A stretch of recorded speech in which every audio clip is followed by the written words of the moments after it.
What excites me about the gaming industry and developing video games in general is taking a step back after you've worked on something for, say, a month or two and saying, I was a part of that, and that looks cool. We founded Precursor Games July 2012. What we wanted to do was create an efficient, agile environment where we have a core team. Precursor Games is unlike any other studio that I've worked at before. We are a tight-knit, social and professional team. Everyone here is highly capable and they can just jump into any task at any time and execute it well. Being in the industry for a very, very long time, one of the biggest problems that we always had as game designers is we never had that direct contact with the consumer. So with digital distribution, we can look to ways to raise our own money and interact directly with the consumers and have that direct feedback that allows us to do things in many, many different ways and ways that haven't been done before. When we had the idea to start Precursor, we felt that we were at the forefront of this changing industry. And unless you are flexible and responsive to those changes, you just can't adhere to what the community wants. And I think that is very important, is speaking to your community and getting to know them and what type of product that they want. So we are proud to announce Shadow of the Eternals, a spiritual successor to Eternal Darkness, Sanity's Requiem. This game features a rich cast of characters that is woven into a very compelling story that spans over thousands of years. It opens up a large range of narrative tools which I've been meaning to play with for quite some time, even going way back to Eternal Darkness, which has a similar narrative structure. Now we've moved on to more playful, more innovative techniques, and now there's lots of competition at area, so we need to basically raise the ante and provide something that is more compelling for a modern audience. With working on the original title, Sanity's Requiem, I was exposed to the cult-like following that kind of surrounded the game and how kind of popular that title was. And I've always been really kind of attracted to wanting to see that through into kind of a follow-up. And I think seeing how technology has evolved nowadays and bringing in real-time dynamic lighting and bringing in those high particle effects is something that I'm really excited to kind of pursue. We chose the CryENGINE because we are able to realize our vision artistically and even through gameplay of what we want to accomplish. The CryENGINE 3 really offered us a lot of technology at our disposal. They have incredible workflow, the dynamic lighting, so many features in the engine that are cutting edge. We really worked hard in evaluating it to make sure that we would be able to produce a game that we'd be proud of and that would look fantastic.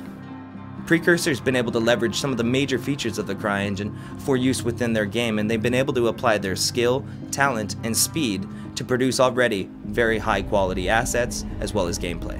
One point that I like to make about the CryENGINE is that it's not designed to make bad art look good, but rather to make good art look even better, and this is precisely what we're seeing with a team like Precursor. We follow the investigation of Paul Becker. He's been called to a crime scene where there's been a massacre in this abandoned asylum. 2 survivors remain. One person who's completely clean cut and looks like he's right off of Wall Street. Another who looks like he's dressed in full colors from a biker gang. You are interrogating 2 people that are giving you different versions of the same story. They've lost their memory of who they are, they can't remember anything, and they want to kill each other. Your job is to figure out what parts of each of these people's story is the truth. It takes place over thousands of years at several different locations. So as we bring in different areas, I can introduce instruments that are associated with that area. So as a composer, it's a real treat to work on something like that because I have so many flavors to work with.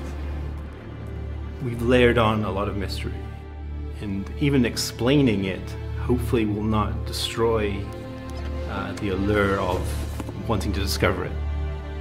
So a lot of people may be thinking, why should I contribute to this? And I think there's a lot of answers for that. First off, we are a group of very experienced people. This is what we want to do, and it's going to give us a conduit to create a game that otherwise probably wouldn't be made in the traditional gaming industry through a traditional publishing relationship. It's the only way the game's going to get made. And we think that by releasing it episodically, we can keep putting out little portions and people can decide with their wallet whether they want us to continue. We've thought about our pledge tiers and rewards very carefully, and we feel that they appeal to a wide audience ranging from the casual gamer to the hardcore gamer.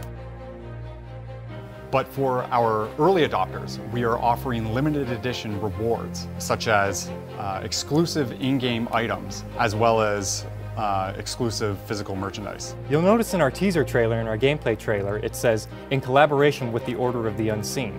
Upon pledging, you will gain entry into the Order of the Unseen. We're able, through the Order of the Unseen, to allow gamers to actually create games that they want to play. Your level of interaction is totally up to you, but you will have an opportunity to interact. You will have an opportunity to participate and contribute to the content. And that's something I know me as a gamer, I certainly would love to do.